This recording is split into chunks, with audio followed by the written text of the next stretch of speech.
자, 이제 계속해서 적용 대상 행위, 무조건 한 문제에서 두 문제 구성되는 게 적용 대상 행위라는 주제가 되겠습니다. 그래서 소위 이제 건축과 대수선, 용도 변경이라고 하는 것 세 개를 묶어서 보통 두 문제 정도를 구성하는 영역이 되겠습니다. 먼저 건축이라고 하는 것 다섯 개죠. 신축, 증축, 개축, 재축, 이전까지 다섯 개를 묶어서 뭐라 부른다? 건축이라고 부르게 됩니다. 그래서 나중에 이제 건축 허가를 받는다, 건축 신고를 한다라는 얘기 나오게 될 텐데 단순화시키면 신축할 때 당연히 허가 받고요.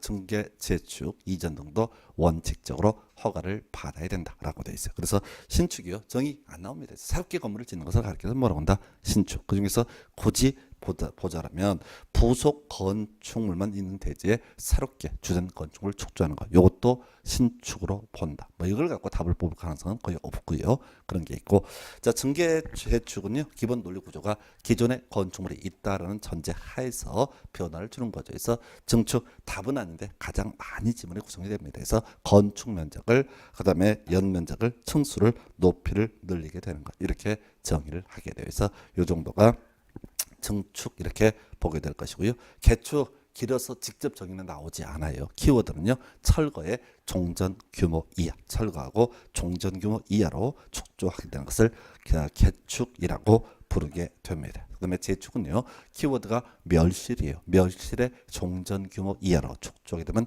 재축 이렇게 부르게 됩니다. 그 다음에 이제 시험 문제 건축 중에서만 답을 뽑을 때 가장 유력한 답은요. 이전이라고 하는 것. 왜?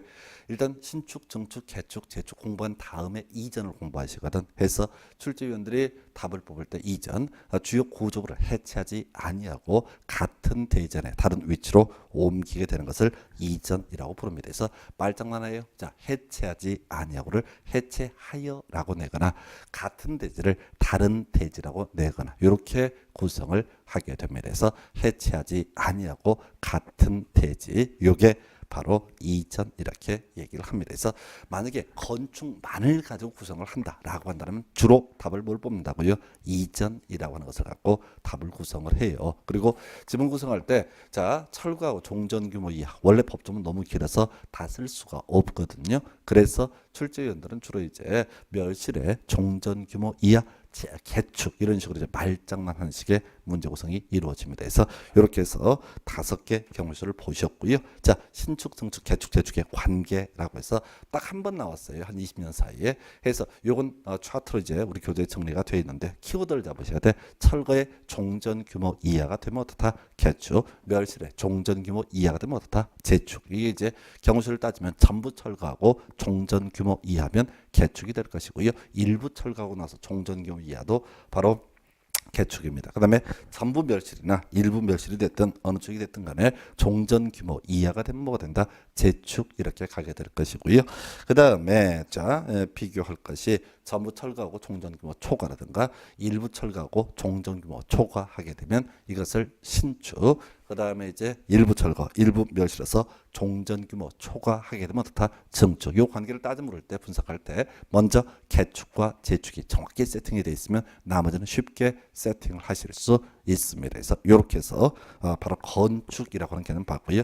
뒤에서 우리 논의하겠지만 이런 건축 등을 하기 위해서는 기본적으로 허가를 받아야 된다라고 하는 것. 다만 이제 나중에 신고하면 허가를 받은 것으로 보는 것도 존재합니다. 이렇게 건축 보셨고요. 그 다음에 대수선이라고 하는 거. 자, 이 대수선은요, 우리 공부했던 증축, 개축, 재축과 관계를 봐야 돼요. 무슨 소리가 아니? 우리가 이제 신축이라고 하는 거 아예 없는 데다 새롭게 건물 짓는 그런 개념을 썼고요. 증계, 재축이라고 하는 것은 기존의 건축물이 있다는 전제하에서 일정한 변화를 주는 것을 바로 증계, 재축으로 봤습니다.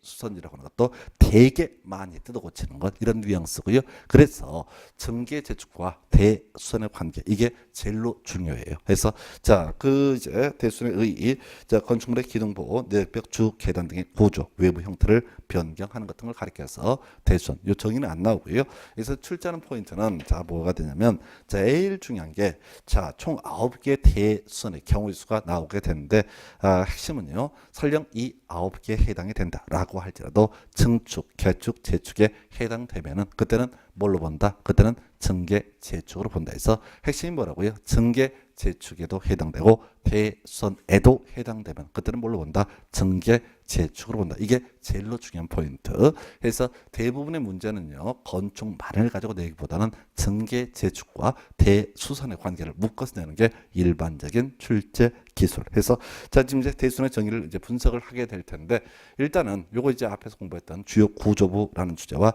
연계가 되게 되는 거죠. 이 주요 구조부 라고 해서 내기 파보 지주 이게 세팅이 돼야 돼요. 그래서 기본이 해서 자, 내력벽, 기둥, 바닥, 보, 지붕틀, 주, 계단 이렇게 6개가 바로 안전과 직결되는 부분입니다. 아주 구조보죠. 그래서 분석을 하면은 내력벽을 증설 해체하는 거. 증설하는 거 바로 대수선입니다. 규모를 불문합니다. 해체하는 거 그냥 대수선입니다. 근데 수선이나 변경이라고 하는 것 앞에는 30제곱미터 이상 숫자 일정 규모 이상이 됐을 때 수선 변경은 뭐가 될 수 있다? 대수선이 될 수 있다. 이렇게 이제 뼈대를 잡아 주셔야겠고요. 그다음에 이제 기둥을 증설하는 거 개수 불문하고 대수선, 해체하는 거 개수 불문하고 대수선.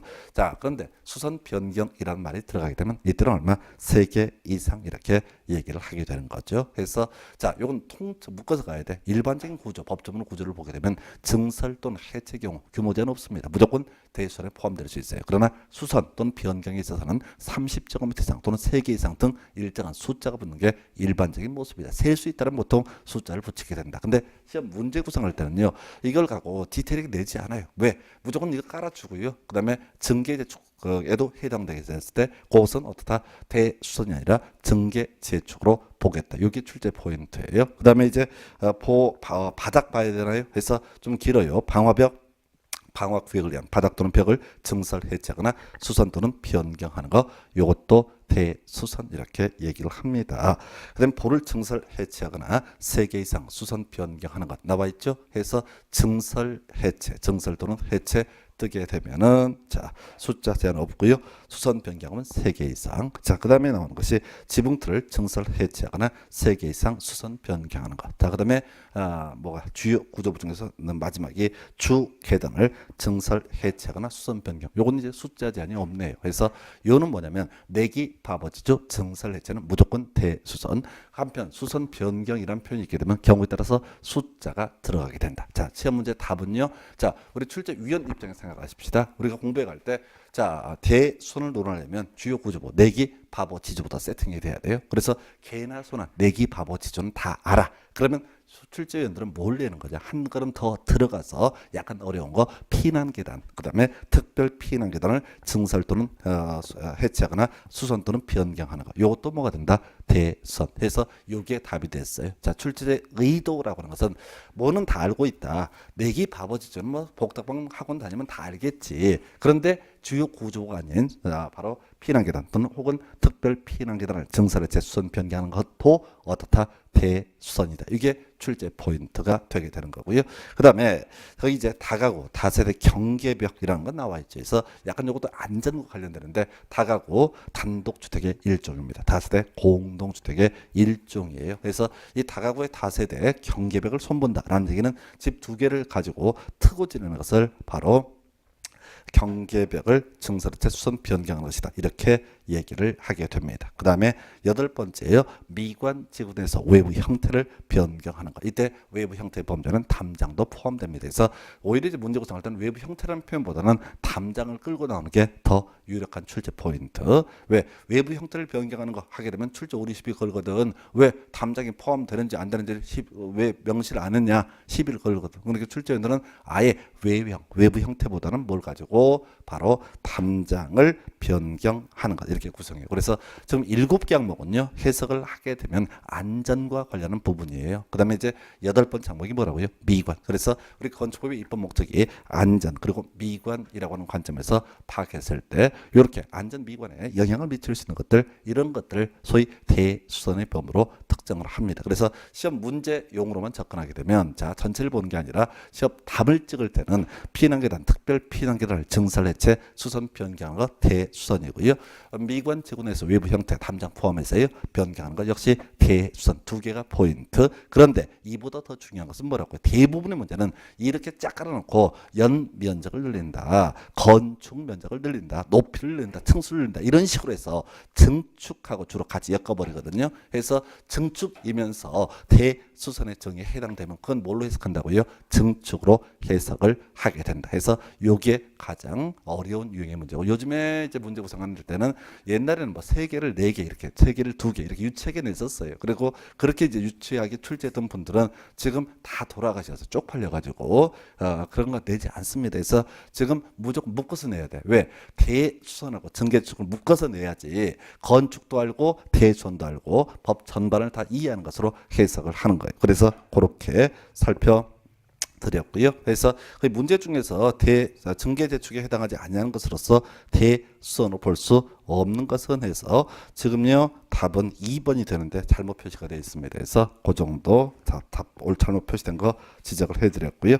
자, 이렇게 해서 자, 적용 대상 행위 중에서 건축 대수선 보셨고, 이런 건축 대수선은 기본적으로 시군구청장 등에게 허가를 받는 게 원칙, 일정한 경우에 신고 뭐 이런 게 있습니다. 그래서 좀 용도 변경도요. 자, 그 건축물의 종류, 용도를 바꾸게 되는 건데 용도 변경도 미리 결론 보실게. 뭐 허가가 됐든 신고가 됐든 건축물 기재 내용 변경 신청이 됐든 간에 기본 구조라고 하는 것은 뭐라고요? 이것은 기본 틀 자체가 어떻게 봐야 되느냐? 시군구청장이 허가를 하고 신고를 하게 되어 있습니다. 그래서 나중에 이제 공부하다 보면 건축은 특별시장, 광역시장의 허가를 받는 경우가 존재하거든요. 그런데 이 대수선이라고 하는 것은 뭐라고요? 대수선이라고 하는 것은 이것은 어떻다?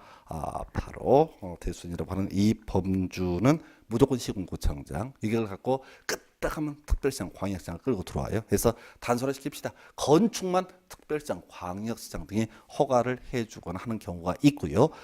대수선이나 용도 변경은 다 누가 한다? 시군구청장 이렇게 하는 건데, 대수선은 시군구청장 안 내요. 자, 중요치 않으니까. 그리고 꼭 내는 게 바로 용도 변경에서 특별시장, 광역시장 이런 것을 가지고 끌고 들어오게 됩니다. 그래서 이렇게 미리 전제를 하고요.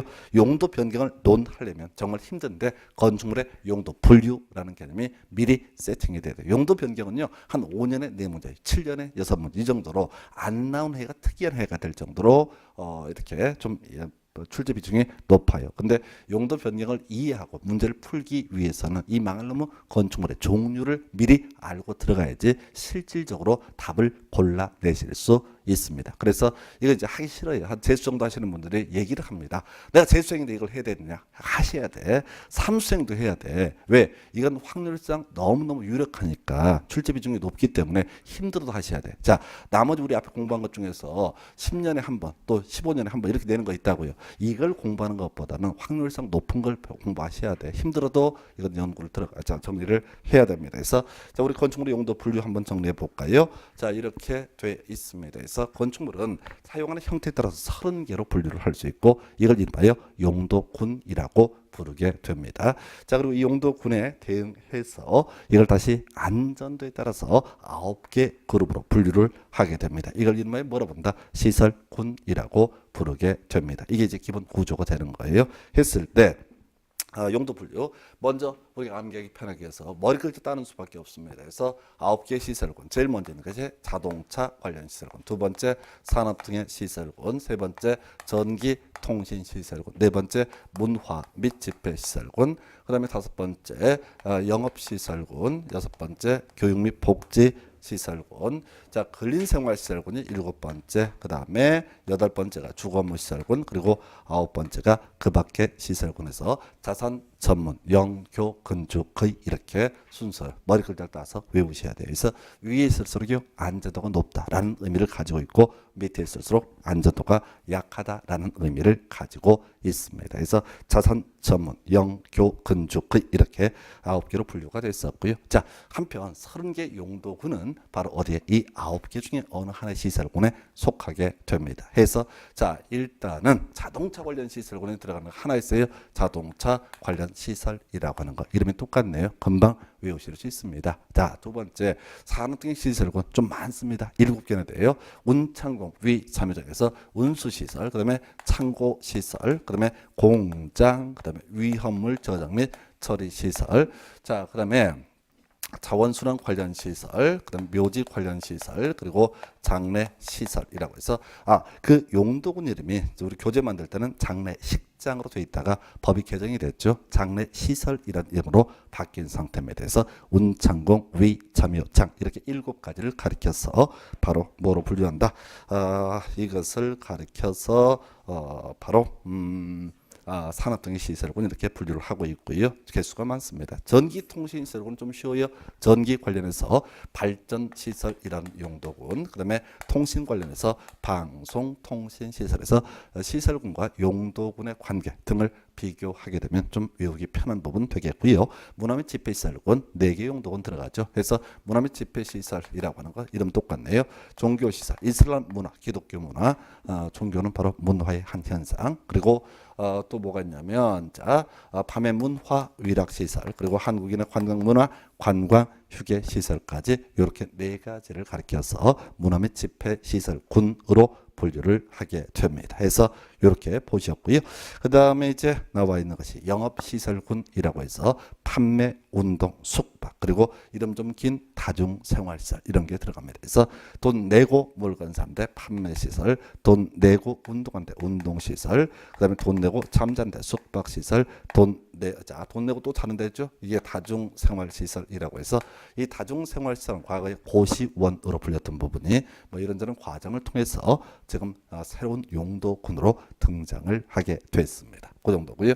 교육 및 복지시설군, 교육 관련해서 교육연구시설, 그 다음에 교육 관련해서 수련시설, 바로 교육 관련해서 교육연구시설이 있고요. 그 다음에 수련시설 먼저 나와 있네요.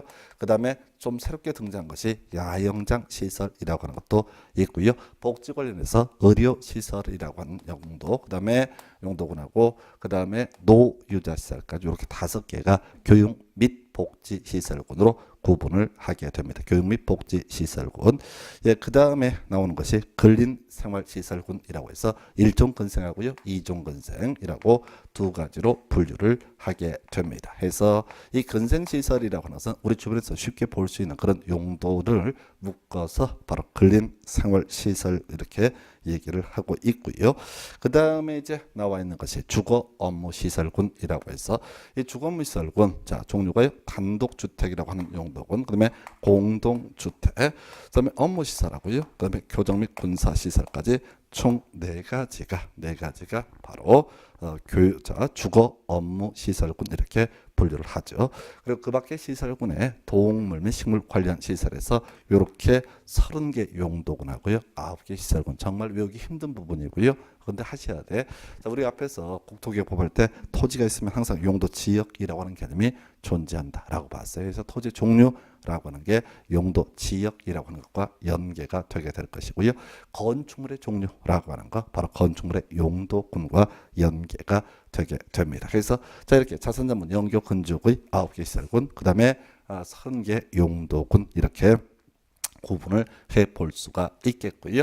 자, 이런 전제하에서 세부 용도 한번 간단하게 보겠습니다. 사실은 세부 용도는 19회 때 마지막 구성이 됐으니까 지금 9년째 출제가 되고 있지 않아요. 그래서 출제될 개연성은 낮은데 작년에 부동산 학개론에서 한번 출제가 됐어요. 학개론에서 소위 이제 운전학원 운전학원하고 무도학원이라고 하는 것을 갖고 출제가 이루어졌었고요.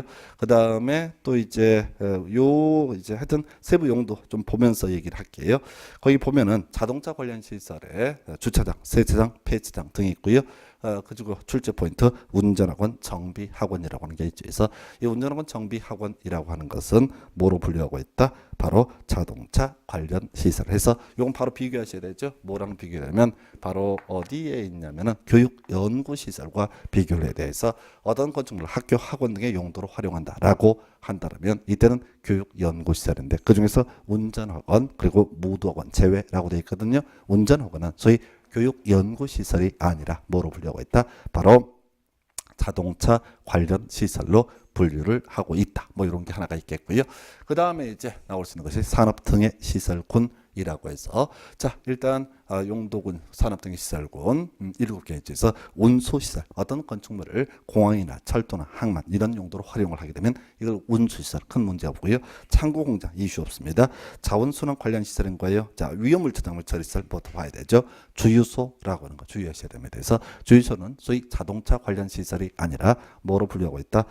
위험물 저장 및 처리 시설로 분류를 하고 있다. 이렇게 하게 될 것이고, 자원순환 관련 시설에 나올 수 있는 것들 큰 이슈 없습니다. 고물상 등 큰 쟁점 안 되고요.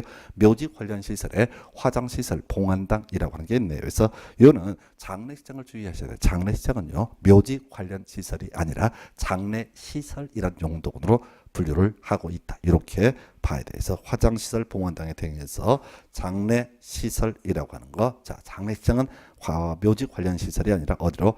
장례시설로 분류를 하고 있다. 이렇게 기억을 해 주셔야겠고요. 그 다음에 이제 나와 있는 것이 전기통신시설군이라고 하는 것이 있죠. 그래서 이 전기통신시설군이라고 하는 거, 자, 발전시설의 발전소 어렵지 않고요. 방송통신시설의 방송국 등 큰 이슈가 되지 않습니다. 그 정도고요. 그 다음에 이제 나와 있는 것이 문화 및 집회시설군에, 먼저 문화 및 집회시설, 공연장, 소위 음악당, 극장 등이 전용된 케이스 주의하실 게 동식물원이라고 하는 거. 동식물원, 우리 앞에서 뭘 공부했냐면 동식물원은 잘 모르겠는데 소위 다중 이용시설이나 준다중 이용시설에 포함되지 않는다. 이렇게 외웠던 것이고요.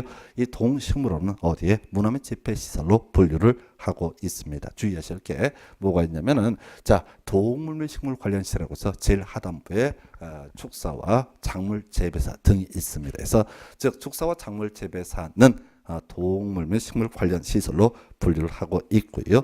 그리고 자, 뭐는 자, 지금 동물원, 식물원은 동물 및 식물 관련 시설이 아니라 문화 및 집회 시설로 분류를 하고 있습니다. 이 정도가 좀 특이한 것들이고요. 그 다음에 이제 위락시설, 카지노 영업소, 무도당, 무도 학원에서 아주 오래전에 카지노 영업소를 가지고 자, 관광 휴게 시설을 한번 출제했던 바가 있어요. 그래서 카지노라고 하는 것은 뭐라고요? 관광 휴게 시설이 아니라 뭐로 분류하고 있다? 바로 위락시설로. 또 이제 무도장, 무도학원, 무도학원이 포인트가 되는 거죠.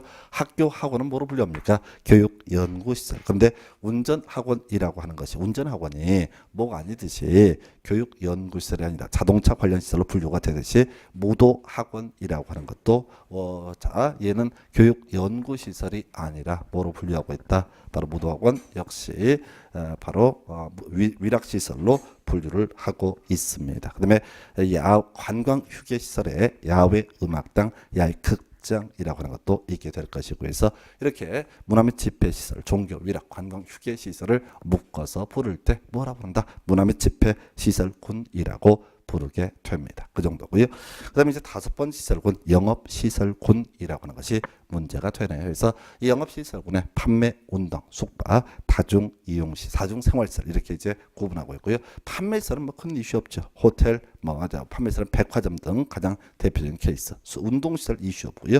숙박시설, 호텔과 콘도 주의하세요. 콘도는 뭐로 분류하고 있다? 숙박시설로 분류를 하고 있다. 이게 포인트가 되는, 콘도는 뭘로 분류하고 있다? 숙박시설로 분류를 하고 있다. 이렇게 기억을 하실 것.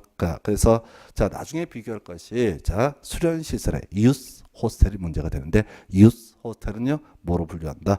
바로 수련시설. 그리고 호텔의 콘도는 숙박시설. 보통 이제 수련시설, 유스 호스텔이든 또는 콘도든 가서 잠자는 데죠. 근데 하나는 숙박시설, 하나는 수련시설로 분류를 하고 있다. 그 정도고요.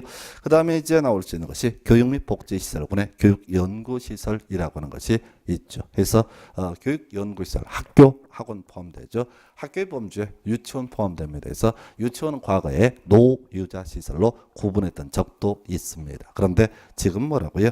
유치원이라고 하는 거, 자, 지금 교육연구시설로 옮겨오게 됩니다. 그리고 출제 포인트 27에 부동산 학기론에서 출제가 됐던 거, 운전학원, 정비학원이라고 하는 것은 학원의 범주에 포함되지 않는다. 이걸 가지고 27회 때 운전학원, 정비학원, 교육연구시설의 일종에 대해서 틀리게 구성해서 답을 뽑았던 바가 있습니다. 해서 이런 게 있게 될 것이고요. 그다음에 수련 시설이라고 하는 거 이미 시작한 것처럼 유스 호스텔, 콘도는 숙박 시설, 유스 호스텔은 수련 시설로 구분하고 있고요. 그다음에 야영장 시설이라고 새롭게 이게 등장해서 야영장 시설도 소위 교육 연구 시설로 구분을 하고 있다. 이렇게 봐야 할 것이고요. 그다음에 의료 시설에 병원 등 나오게 됩니다. 해서 나중에 의원은 다 뭐가 된다? 일종 근생 시설이고요. 병원은 의료 시설로 구분을 하고 있다. 이렇게 기억을 해 주실 것. 그 정도가 될 것이고요. 그 다음에 나올 수 있는 것이 노유자 시설. 큰 쟁점되지 않습니다. 그래서 이 정도가 교육 및 복지시설군이라고 하는 개념이 될 것이고요. 그 다음에 이제 근린생활시설군이라고 해서 1종근생, 2종생이 있는데 종류가 워낙 많아서 외울 수 없고요. 그 중에서 1종근생 슈퍼마켓이라고 하는 것이 하나의 포인트가 되게 될 것이고, 그리고 나서 또 뭐가 있냐면은 의원, 뭐 마을회관 등인데 뭐 다 외울 수는 없습니다. 그 정도로 봐두시고, 그 다음에 이제 이종 근생시설에 놀이연습장, 공인중개사무소 이런 게 이슈죠. 그래서 사실 다중생활시설은 좀 애매합니다. 근데 잊어버리시는 게 좋을 것 같아요. 그래서 다중생활시설이 이종 근생으로 분류하는 경우도 있고 다중생활시설이라는 용도로 분류하는 경우가 있거든요. 그래서 이건 이제 면적에 따라 달라지는 부분인데 어차피 시험에 내지 않을 것이고요. 그 다음에 이제 주거 업무시설군의 단독주택이라는 용도는 있죠. 그래서 이 단독주택 중에서는 이제 협의의 단독주택이라는 개념이 있고요. 다가구주택, 다중주택이라고 해서 자, 뭐죠? 하숙집을 얘기한다고 그랬어요. 근데 우리 수험생 입장에서는 특히 이제 학기론 영역 관련해서 필요한 게 이거예요. 다중주택은 3층 이하에 330 이하, 그다음에 다가구주택은 3층 이하에 660제곱미터 이하라고 하는 게 논의 포인트에서 보통 다가구는 우리가 이제 현실에 보게 될 때는 원룸 이런 것들이 주로 다가구다 이렇게 해석을 하시면 됩니다. 크게 단독주택은요 소유자가 한 명이다 이런 의미를 가지고 있고요. 공동주택은 소유자가 여러 명이다라는 의미를 가지고 있습니다. 그래서 지금 우리가 건축물 용도 분류 사실 부동산 공법 영역에서는 그렇게 중요한 이슈는 되지 않아요. 그런데 이게 이제 건축물의 종류라고 하는 게 워낙 기초가 되는 개념이다 보니까 다시 한번 설명을 드리고 있는 것이고요. 거기 이제 공동주택에서 아파트 연립 다세대에서 아파트 5개층 이상이 주거 용도로 쓰이게 되면 바로 아파트, 그 다음에 4개층 이하가 주거 용도로 쓰게 되면 경우의 수 따져야 되죠. 660제곱미터 이하가 되면 다세대, 660을 초과하게 되면 어떻다? 연립 이렇게 구분을 하게 됩니다. 그래서 그렇게 봐주실 것 해서 자 전통적으로 부동산 학기론 영역에서는 건축물의 종류를 따져 물을 때 딴 거 안 내고요. 주로 주택의 종류 지금 제가 설명드린 이 정의만 외워도 시험 문제 다 답을 맞출 수 있게 출제가 되게 됩니다. 그리고 최근에 27회 때 특이하게 주택 종류를 맨날 물어보다가 27회 때는 특이하게 모두학원, 운전학원이라고 하는 것을 교육연구시설 요걸 내가지고 수험생들이 많이 어려웠었죠. 그래서 이 주거시설군 관련해서 주택이라고 하는 개념 이렇게 소위 단독과 공동이라고 하는 개념으로 크게 분류해봤고 그중에 기숙사라든가 공간은 거의 이슈가 되지 않습니다. 그래서 이 정도. 그다음에 업무시설에 국가지자체 청사하고요. 오피스텔이라고 하는 것이 있죠. 그래서 요거 오피스텔 같은 경우는 자 어디에서 지금 이제 공인중개사법에서 이슈가 되는 거죠. 그래서 공인중개사법에서 자 중개보수요율이라고 하는 거 주택인 중개대상물하고요. 주택 외 중개대상물로 구분을 할 수 있겠고요.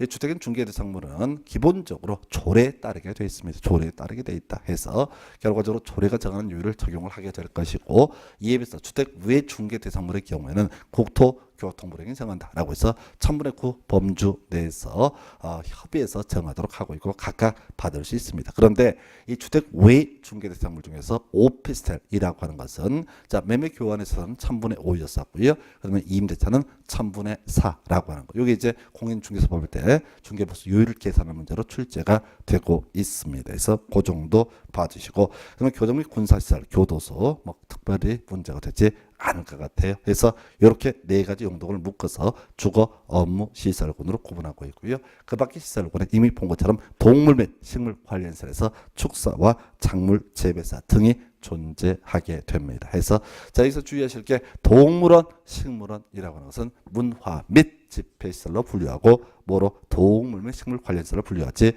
않는다. 해서 이렇게 건축물 종류를 쭉 보셨는데 자 우리가요 토지의 종류라고 하는 개념. 이게 이제 지목이라고 하는 게 될 수 있죠. 공간정보법에서는 이 지목이라고 하는 것을 토지 대장 혹은 임야 대장 등에 등록하도록 하고 있습니다. 자, 그러면서 자, 건축물의 종류, 소위 용도군이라고 하는 것을 건축물 대장에 등재를 하게 되어 있어요. 그래서 우리가 이제 부동산이라고 하는 게 크게 두 개로 분류하잖아요. 부동산은 토지하고 건물 또는 건축물로 분류를 할 수가 있는데요.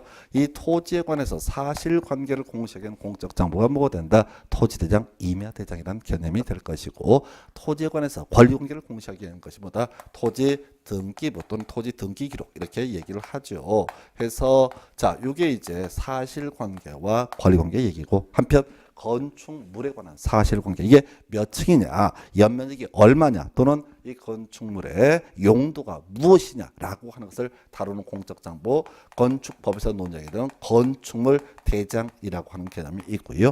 한편 건물에 관한 권리관계를 공시하기 위해서는 뭐가 있다? 건물 등기부라고 하는 것도 존재합니다. 자, 요걸 가지고 어디서 써먹냐면은 우리가 이제 공인중개사법에서 자, 확인 설명이라고 하는 항목이 있죠. 거기서 이제 개업 공인중개사의 기본 확인사항과 개업 공인중개사의 세부 확인사항으로 구분을 해요. 그래서 이 공인중개사법에서 제일 중요한 포인트 확인 설명에서는 어떤 항목이 자, 기본 확인사항에 속하냐, 세부 확인사항에 속하냐, 이걸 더럽게 많이 물어본다고. 문제 거의 반이 기본 확인사항이냐, 세부 확인사항이냐 묻는다고요.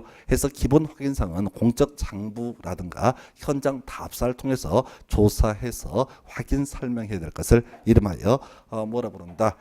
바로 기본 확인사항. 세부 확인사항은 뭐라고요? 매도 의뢰인 또는 임대 의뢰인한테 물어봐서 그 내용을 설명해 줄 것을 가리켜서 세부 확인사항. 그래서 세부 확인사항의 개수가 작아요. 실상 벽환 이렇게 되죠. 그래서 실제 권리관계라든가 내 외부 시설물의 상태라든가 벽면 도배 그리고 환경 조건 이런 게 이제 세부 확인사항으로 분류를 하게 됩니다. 뭔 얘기를 얘기하냐면은 바로 기본 확인사항 중에서 대상 물건의 표시와 권리관계 등을 표시를 하고자 할 때 그때 만약에 중개 대상물이 토지다라고 한다면 사실관계는 뭘 통해서 토지 대장, 임야 대장 등을 통해서 확인 설명을 하게 될 것이고 중개 대상물이 건축물이다라고 한다면 그때는 뭐라고요? 바로 건축물 대장을 통해서 사실관계를 표시하게 되어 있습니다. 한편 권리관계, 자, 토지에 대해서는 토지 등기부, 건물에 대해서는 건물 등기부를 활용을 해서 설명을 하게 되는데, 자, 이 중개대상물에 관한 어떤 확인 설명 과정에서 사실관계가 충돌하는 경우가 있다. 즉, 토지 대장에서의 내용하고 그다음에 토지 등기부에서 내용이 충돌하는 경우가 있다고요. 그래서 뭐를 예를 들어 지목이라고 하는 것은 토지 대장에도 당연히 들어가고 토지 등기부에도 표시가 되거든요. 두 개가 충돌하면 그때는 뭘 우선 적용한다? 토지 대장, 임야 대장을 우선 적용한다. 한편 건축물에 관한 사실관계, 이것의 용도가 무엇이야, 몇 층이냐 이런 내용들이 어디에도 건물 등기부에 표시가 된단 말이에요. 표제부라고 해서 바로 부동산의 표시라는 항목에 들어가는데 두 개 혹시 충돌되게 되면 그때는 바로 사실관계를 공시하기 위한 건축물 대장을 우선 적용한다. 그리고 이 건축물 대장이라든가 토지 대장에도 자, 소유자가 누구다 이런 기본 권리관계가 표시가 되거든요. 그런데 만약에 건물 등기부하고 건축물 등의 소유자가 다르다라고 한다면 이때는 뭘 중심으로 건물 등기부를 중심으로 확인 설명을 해야 된다. 또 토지의 소유자가 이 토지 대장하고 토지 등기부가 두 개가 다르다라고 했을 때는 뭐를 중심으로 바로 등기부를 중심으로 권리관계를 설명해요. 이런 게 이제 어디에서 확인 설명 쓸 때 논의가 될 것이고요. 지금 이 얘기를 길게 한 취지가 뭐냐면 지금 건축물의 용도라고 하는 거, 용도군이라고 하는 것은 건축법상 건축물 대장의 표시가 되게 된다. 이렇게 이제 요 얘기를 하려고요. 그래서 이런 전제에서 이 9개 시설군과 30개 용도군을 다 외웠다고 쳤을 때 그때 그 다음에 나오는 개념이 바로 용도 변경이라고 하는 개념이 문제가 됩니다. 그래서 이 건물의 용도를요, 지 멋대로 마음대로 골라 쓸 수는 없습니다. 그래서 나오게 되는 게 서로 다른 시설공원의 용도 변경, 경우의 수가 두 개죠. 허가 대상 용도 변경과 신고 대상 용도 변경으로 구분할 수 있습니다. 그래서 시설공 기준으로 밑에서 위로 올라갈 때는 어떻게 해라? 허가를 받아야 된다. 위에서 밑으로 내릴 때는 어떻게 해라? 신고할 하면 된다라고 하는 거예요. 말은 되게 쉬워. 해서 자산 전문 영역 건축의 그리고 30개 용도군의 관계를 알았다고 쳤을 때 예를 들어서 문화 및 집회 시설에서 판매 시설로 용도를 변경하고자 합니다. 그러면 시설군 내려가는 거니까 이들은 어떻다? 신고하면 된다. 판매 시설에서 문화 및 집회 시설로 올리고자 합니다. 그럼 어떻다고요? 허가를 받아야 된다. 이런 논리 구조에서 허가와 신고라고 하는 거 말씀드리긴 쉬워. 근데 이 얘기를 할 때 항상 뭐가 전제가 돼야 돼. 자, 시설군 순서, 용도군 각각 소속을 다 알고 있어야지 실제 문제를 풀어갈 수 있습니다. 그게 까다롭다는 거예요. 내용은 간단한데 미리 이 건축물의 종류라는 개념이 세팅이 되어 있지 않게 되면요. 요거 문제를 사실 풀어갈 수가 없거든요. 그렇게 봐야 할 것이고 같은 시설 공간의 용도 변경 보겠습니다. 자, 지금 이제 시설군이 똑같아요. 예를 들어서 판매 시설에서 운동 시설로 용도를 변경하고자 합니다. 예, 그럼 어떻다고요? 이때는 용도군이 다르네요. 그래서 건축물 대장에 이 용도를 좀 다르게 표시해달라라고 하는 건축물 대장 기재 내용 변경 신청을 하면 된다. 이렇게 가는 거예요. 그리고 나서 만약에 지금 아까 이제 뭐 이런 게 있었죠. 문화 및 집회시설에 동물원, 식물원, 뭐 공연장 이런 게 있었다고. 근데 어떤 건축물의 종류를 공연장 하다가 장사가 안 돼서 동물원으로 바꾸고자 한다. 그러면 이건 같은 용도군 간의 용도 변경이거든요. 그러면 건축물 대장 기재 내용 변경 신청을 해봤자 의미가 없어. 왜? 문화 및 집회시설에서 문화 및 집회시설로 가니까. 그래서 결론적으로 같은 용도군 안에서의 용도 변경이라고 하는 것은 뭐라고요? 그냥 허용 대상 용도 변경이다. 즉 건축물 대장 기재 내용 변경 신청을 하지 않아도 된다. 이게 기본 구조라고요. 다시 시설군 기준으로 밑에서 위로 올라갈 때는 허가를 받아라. 위에서 밑으로 낼 때는 신고하면 된다. 같은 시설군이라고 전제했을 때 용도군이 다르다라고 한다면 건축물 대장 기재 내용 변경 신청을 하면 되는 것이다. 근데 용도군이 똑같다라고 한다면 이때는 뭐라고요? 건축물 대장 기재 내용 변경 신청을 하지 않아도 된다. 그리고 하나 추가할 것이 이거죠. 마지막에 근생시설 상호간의 용도 변경. 이것은 어떻다? 원래는 뭐예요? 1종에서 2종, 2종에서 1종으로 바꾸려면 뭘 해야 돼? 건축물 대장 기재 내용 변경 신청을 해야 되는 게 원칙인데 현실에서 가장 많이 문제가 됐어요. 1종, 2종 그게 그거거든. 그래서 우리 건축법에서는 특례조항을 둬서 근생시설 상호간의 용도 변경이라고 하는 것은 이때는 어떻다? 바로 건축물 대장 기재 내용 변경 신청을 하지 않아도 된다라고 법에서 규정하고 있어요. 그래서 자, 여기 이제 공통적인 요소를 하나 기억하실 것이 허가든 신고든 건축물 대장 기재 내용 변경 신청이 됐든 간에 결론을 기억하셔야 돼. 뭐가 됐든 간에 무조건 시군 구청장 타는 겁니다. 그래서 문제를 좀 어렵게 구성할 때는 특별시장, 광역시장에게 이렇게 흔들어 준다고. 그럼 틀 안 돼요. 무조건 특별시장, 광역시장은 나오면 안 되고 여기서는 시군 구청장 해서 이게 논의 포인트 이렇게 구성하는 겁니다. 그래서 이게 용도 변경이고요. 사실 강의를 해 드릴 때는 그렇게 별로 문제가 되지 않아요. 내용 자체는 간단한데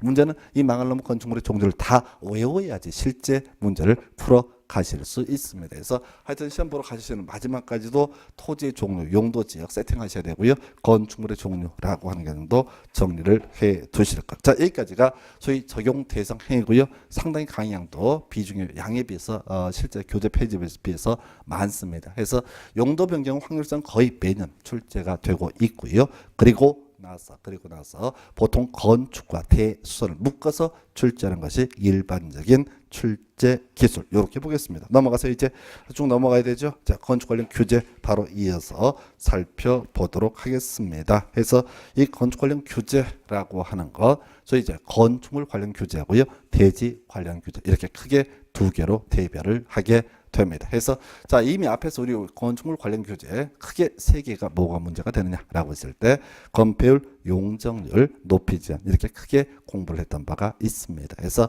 앞에서 건축법 관련해서 시골에서 건축법의 일부 조항의 적용을 폐지할 수 있다. 시골이 뭐라고 그랬어요? 도시지역이 아니고 지구 단위 계획구역이 아니고 동읍지역이 아닌 지역을 가리켜서 시골. 그러나 이 시골에서도 최소한 건폐율과 용적률과 높이 제한 규정은 적용을 하게 된다. 이렇게 이제 공부를 했던 것이거든요. 그래서 거기서 이제 건폐율이라고 하는 거부터 보게 될 텐데, 자, 요거는 이제 별 내용이 없어요. 간단하게 보십시다. 자, 건폐율, 대지 면적에 대한 건축 면적별로 기본 공식을 외워야 돼. 대지 면적에 대한 건축 면적의 비율, 이걸 우리가 건폐율이라 부르죠. 그래서 이 건폐율 관련해서는 국토기획법에서 용도 지역을 기준으로 556657 9878 777 다 20% 이하, 계획권리적 40% 이하 이런 숫자를 배우면서 그게 현실과 관련해서 공인중개사법 넘어가게 되면 확인 설명이라고 하는 항목이 나오게 되죠. 그래서 중요한 이슈가 되는 것이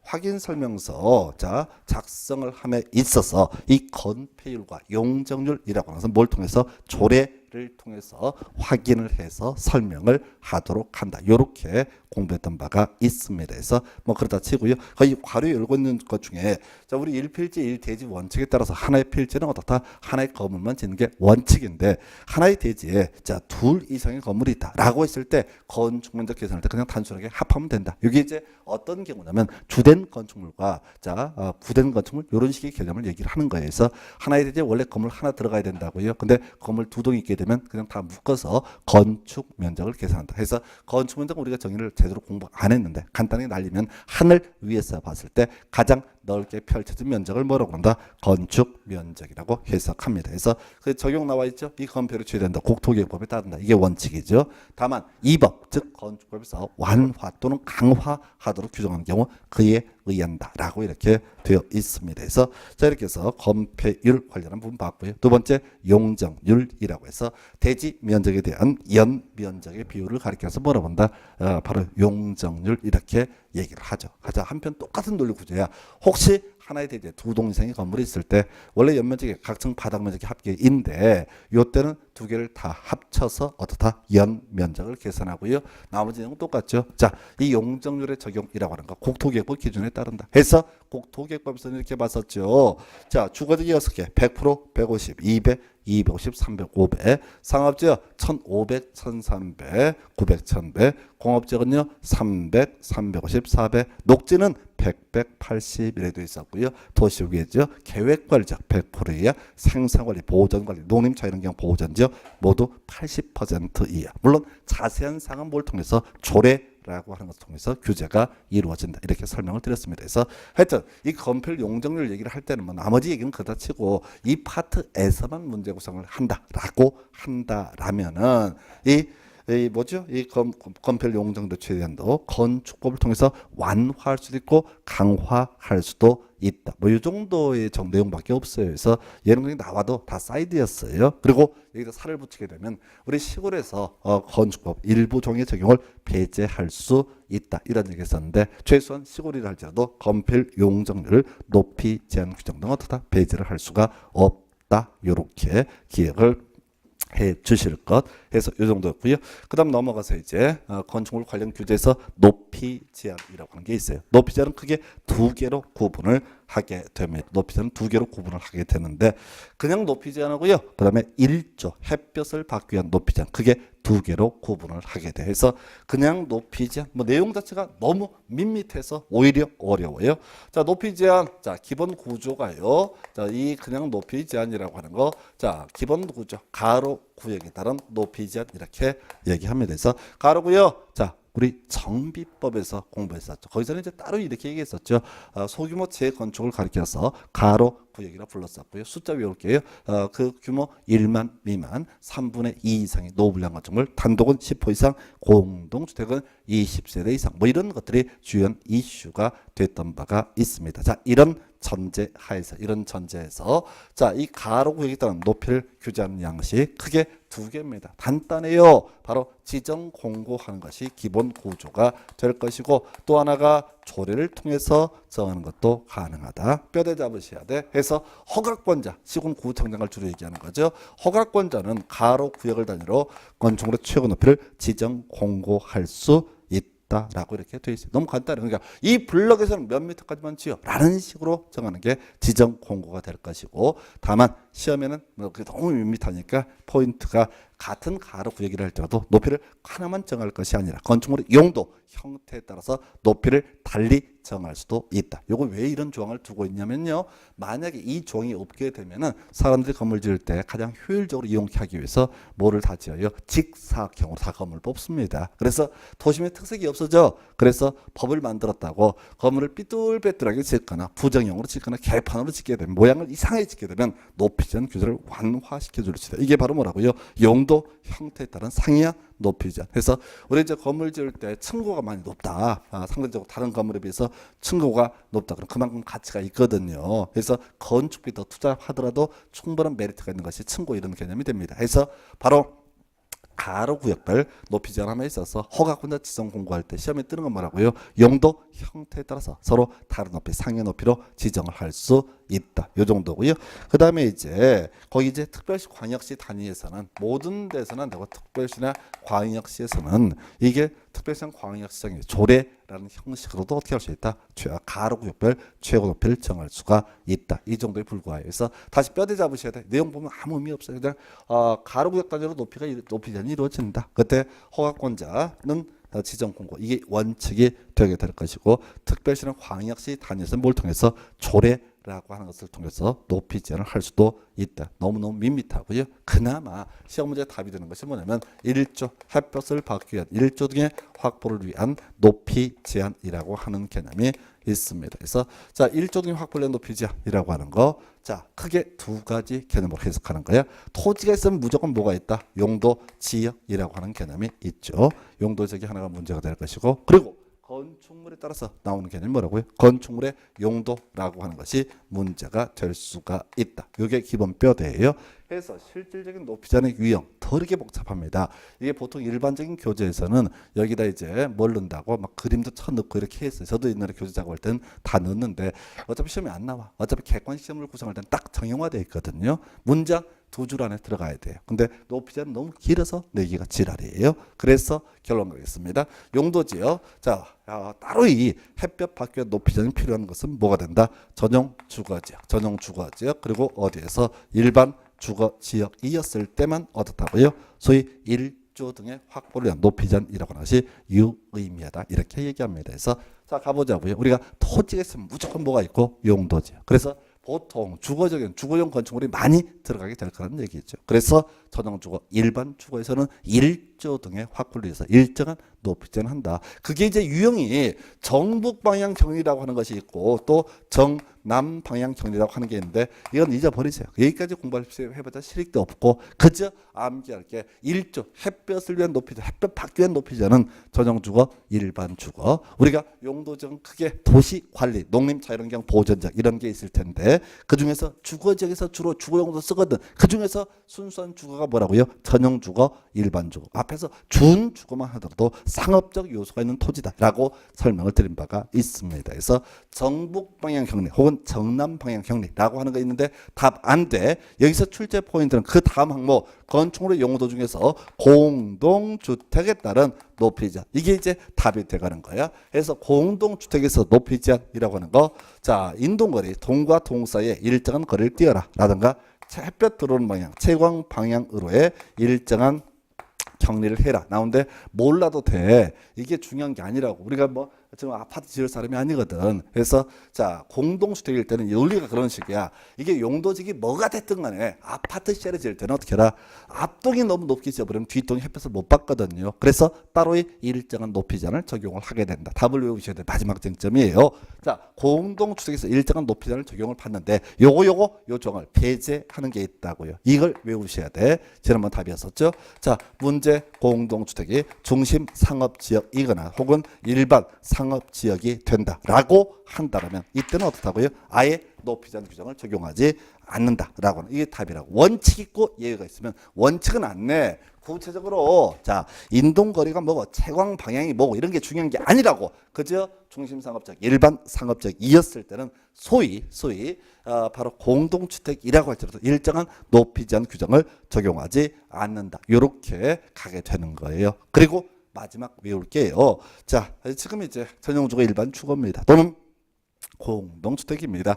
예, 그럼에도 불구하고 아예 높이 제한 적용하지 아니할 수 있는 경우가 있다 해서 답이 뭐라고요? 2층 이하로서 8m 이하인 건축물, 2층 이하로서 8m 이하인 건축물 이런 경우에는 어떻다? 아예 1조 등의 확보를 위한 높이 제한 규정을 배제한다. 자, 그래서 우리가 쭉 과정을 설명을 드렸는데 사실은 자 이렇게 가는 거죠. 자, 굳이 쟁점을 삼다면 용도적 기준으로 어디에서 소위 일정한 높이 제한을 적용한다. 바로 전용 주거, 일반 주거였을 때만 일정한 높이 제한 규정을 적용한다. 그것이 유형이 정북 방향 경례 혹은 정남 방향 경례가 될 수가 있는데 그거는 시험 지문에 뭐 나온다고 해서 그게 자체가 중요한 게 아니야. 그죠? 전용 주거, 일반 주거가 출제 포인트다. 한편 자 공동주택 건축물 종류가 아까 30개가 있었다고요. 용도가 30개가 있었어요. 그때 공동주택이었을 때는 어떻다? 일정한 높이 제한 적용한다. 근데 답은요 예외가 나오죠. 그래서 중심상업지역, 일반상업지역 일단은 소위 공동주택에 따른 1조 등의 확보를 위한 높이 제한 규정을 적용하지 않는다.